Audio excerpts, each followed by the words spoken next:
Here we go. Here I wanted to start with knight f3 this time. Makrik. Okay.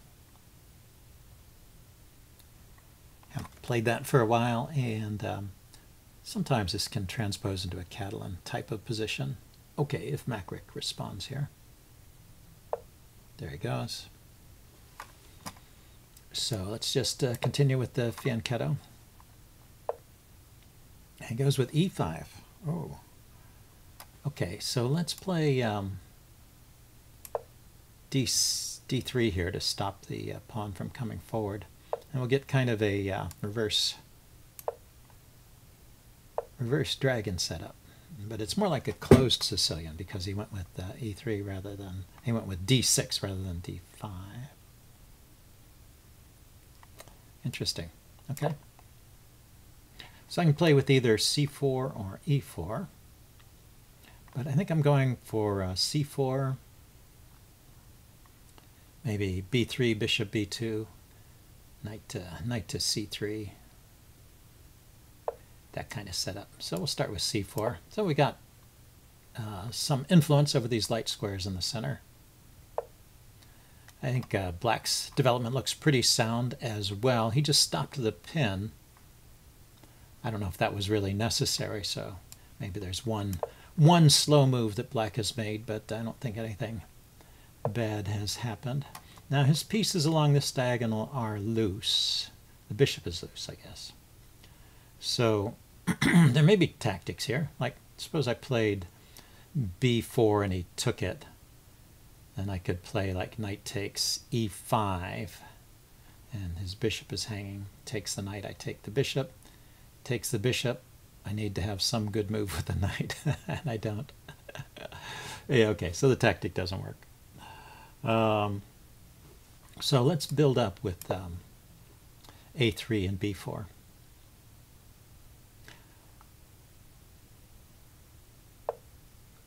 Okay, so he jumps there immediately. So if I take the knight, he has to take the bishop.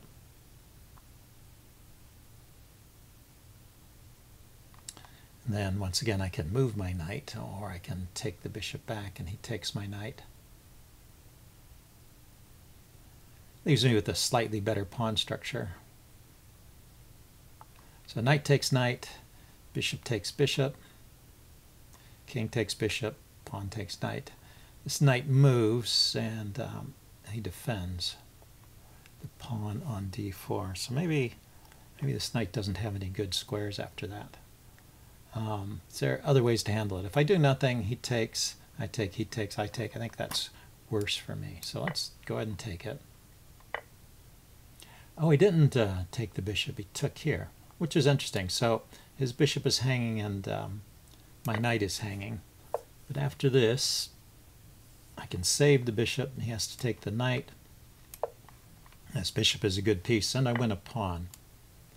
So that's why I thought he had to take the bishop first. Surely this is better for me. He's left with the bishop that's locked in behind these pawns and dark squares. I've got the bishop here. Let's see, I don't want to allow him to open up the h-file so easily, so I'll just stop h4. And he should get castled soon. Yeah, let's develop the bishop.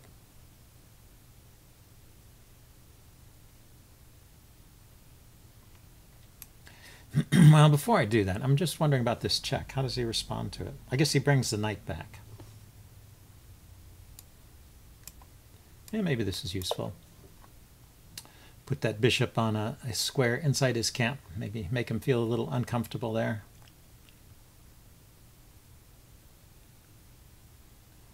I think he has to play knight d7. I didn't see any big follow-up after that. The pinned knight, he can still castle because it's defended by the queen. You know, this e-pawn, oh, he did move. You know, after he castles or moves the knight and castles, his h-pawn becomes weak. So maybe he did need to do something like that, keep the rook behind the h-pawn. But this can't be too good for him. Okay, so I need to get my queen into the game, I think.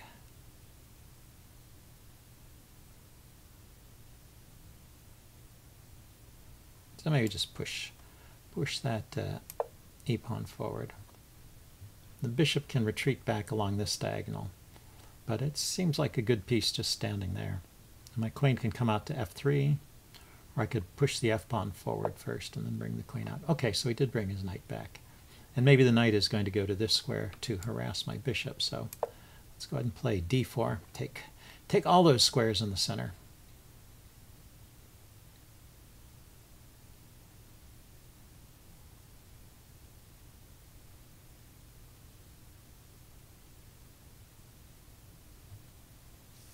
Yeah, I can't easily harass my my bishop now. The knight would have to go to b8 to hit my bishop, since it can't come here. And to get to b8, the rook would have to move, and if the rook moves, I can harass the rook with my bishop. Yeah, so he goes for this kind of thing.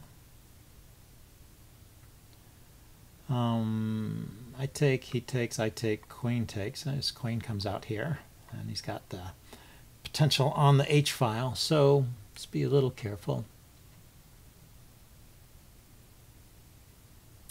If I don't take, then he's going to win a pawn over here on the H file anyway.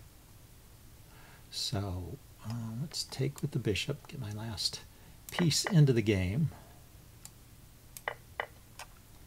and then let's lift the king up so I can bring a rook to h1.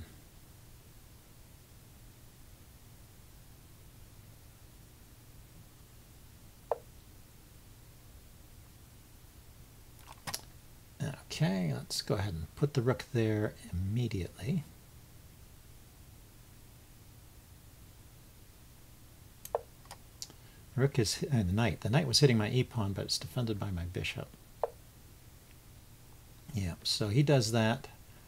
I'm going to get my queen out here. You can't really take, because I take this rook with check.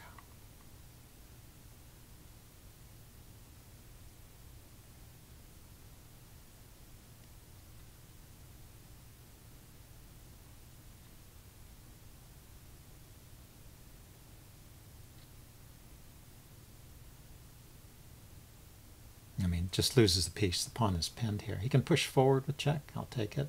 I think maybe I will lift my rook to h3 and bring the other rook over.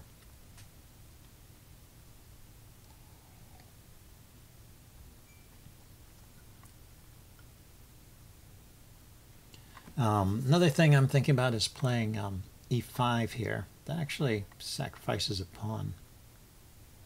But e5 opens up the diagonal for the bishop to come back. I don't know if I'm in such a hurry to do that. Maybe I'll wait till my pieces are better posted for that. But just rook h3, the other rook to h1.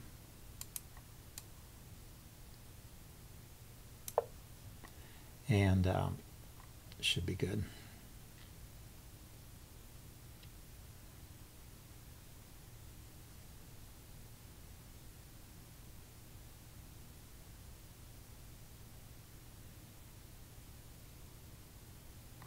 And his knight, where can his knight go? His knight can hop into g4 or to h5.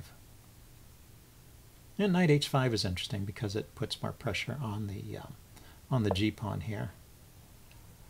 Okay, so let's double here. That was the plan.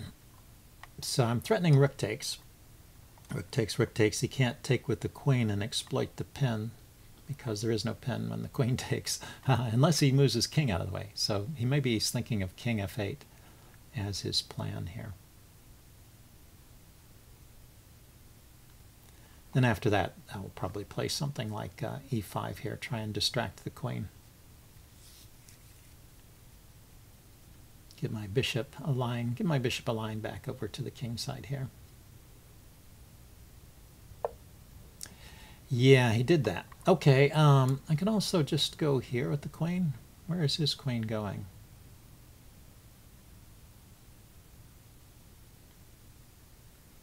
He still can't take the pawn because I've got two pieces hitting his rook and he's only got one defender. Queen can retreat back to g7.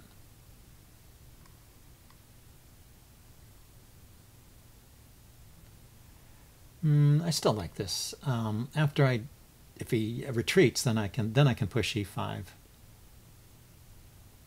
or take the h pawn.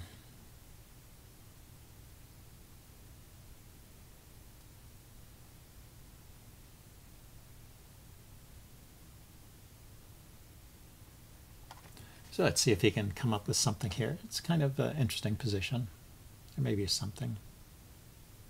If he takes, maybe I'll take with the rook hitting his queen. He takes my queen. I take it back. Takes my rook. I take it back. He takes my other rook. I take it back. And I'm just a pawn up with the bishop versus a knight. Should be okay. So let's see. He takes my queen.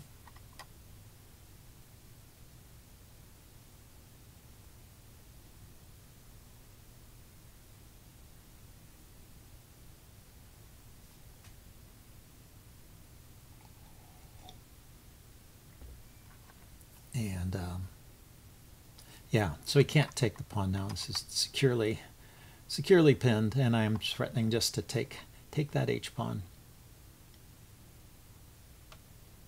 So I think I'm in good shape here.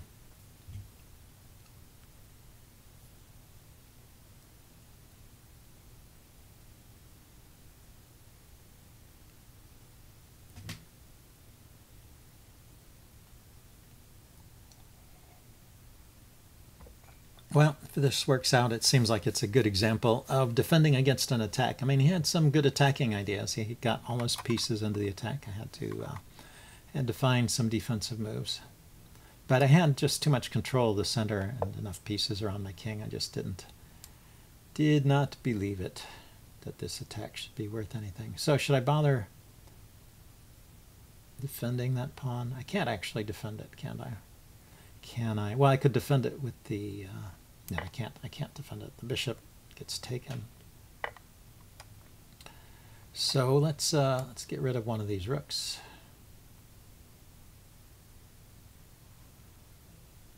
I wonder. I mean, there's also the idea of checkmating here. It's not a checkmate. Then the knight's guarding that square. Yeah, let's just get rid of one of the rooks. That's probably the simplest.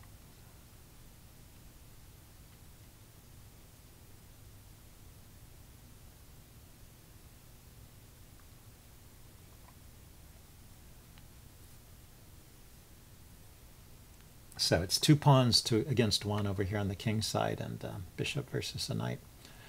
Should be a decent endgame for me. We should be winning, really. My pawns maybe are weak. You know, these pawns are split over here, so maybe he can get some play against them. Rook to H, or A. Rook to A5. I could push this pawn forward to A4. And the bishop over here is actually doing a useful job. It's a good thing about bishops in the endgame is they can do two things at once. So let's go ahead and take first. And he's got a check here.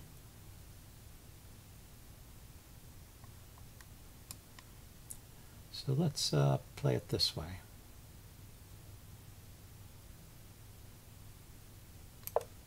That attacks the knight, and where is it going to go? And also defends the pawn by blocking the rook. He was threatening on f2.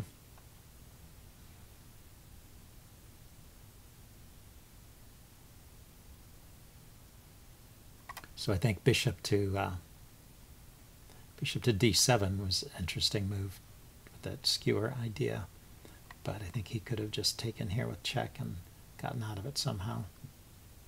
Maybe not. Actually, maybe bishop d7 would have worked. Because after the check and I move my king, you know, my king is hitting his rook, and my bishop is still hitting his knight. Yeah, so that might have been a stronger move. Still, where is his knight going? Can't go forward, so it has to go back. It only has one square, or he can defend it.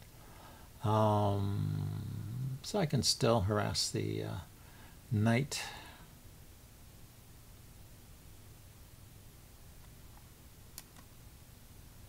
think it's good for me to keep the rook on. Ah, he was expecting that move. Okay, well, I could play here with check. So if I kick the knight once again, he has this check. It's kind of annoying.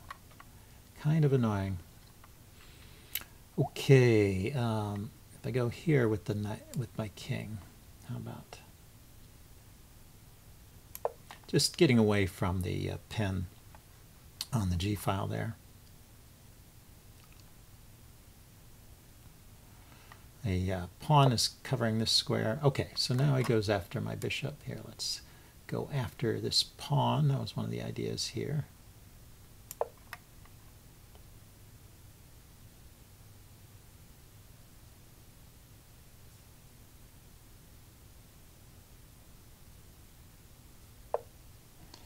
Yeah, so he's going after this pawn. So I guess we will trade.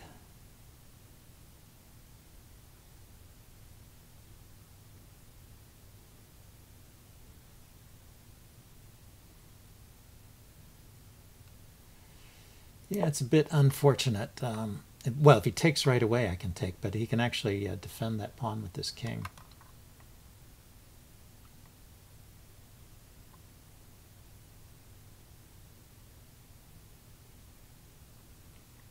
Oh, you know what? I could have, oh, maybe not. Now I can also just take the pawn if he tries to defend it with this king and then take the knight.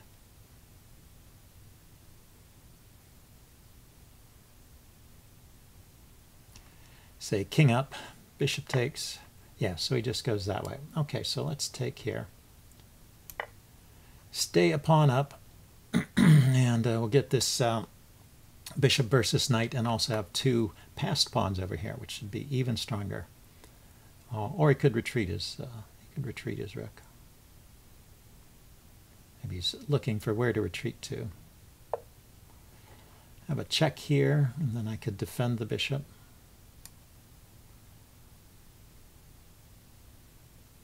Let's see where his king goes. That way. Then I can defend the bishop here. And okay, now he is going to give up the rook, because otherwise I'm winning these pawns over here. But now these pawns over on the king's side should be very quick.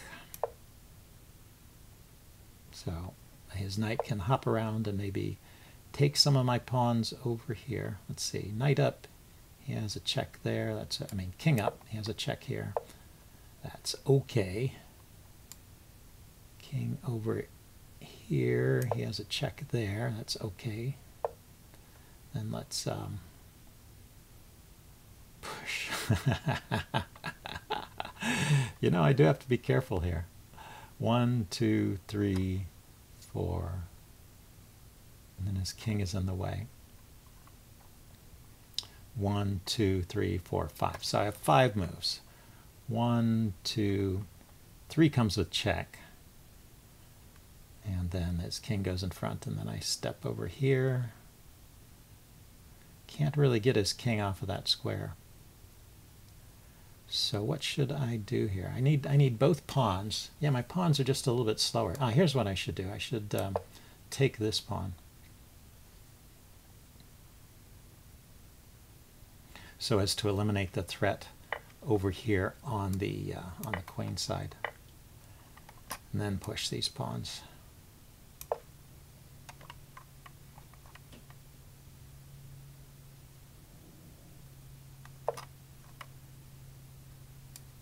Okay, I don't want to give up anymore. I want to use the bishop to keep these pawns restrained. Now I may be in a position to start pushing these guys.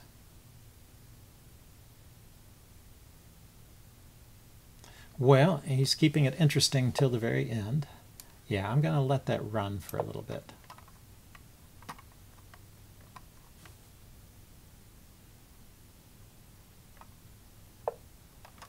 Because I get this check.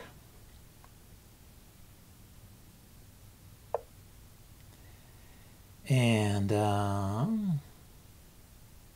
okay, so if he pushes, I move my king aside, he pushes, I'm too late to stop it. So I actually have to go here. He can take, and he's hitting this pawn. That is frustrating. Oh, let's see. So I go here. He takes. I step aside with my king. He takes here. I bring the pawn forward, hitting his knight.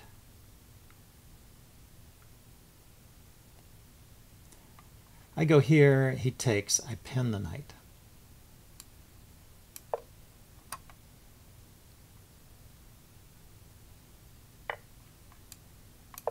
There we go. That's the solution.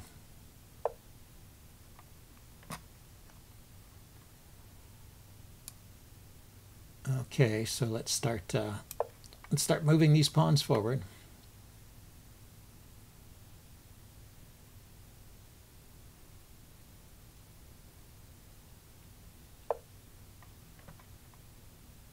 Okay, now let's move somewhere where he can't. Where's the check? The check is there. Or let's see, what happens if I take? He takes. Then it's 1, 2, 3. Yeah, he's only a few moves away, so I do have to be careful. So let's push the pawn forward.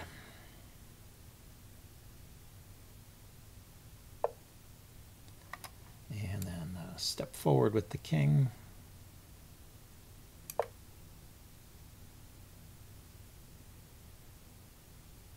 So it's 1,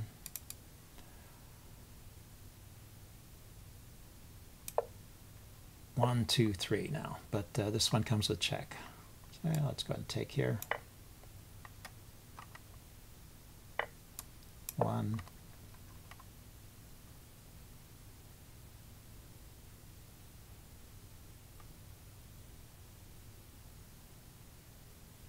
2, 3. So just 2 moves away from getting a queen. That's one's with check. And the next one is with check also. Whew. So those passed pawns did save me in the end. It can be tricky. These endgames have to be calculated. Okay, so he still wants to play. Shall I get another queen?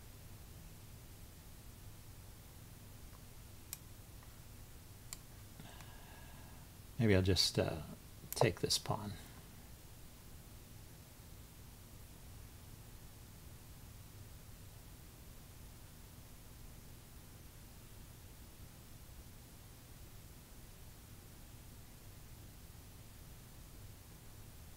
Probably simpler that way.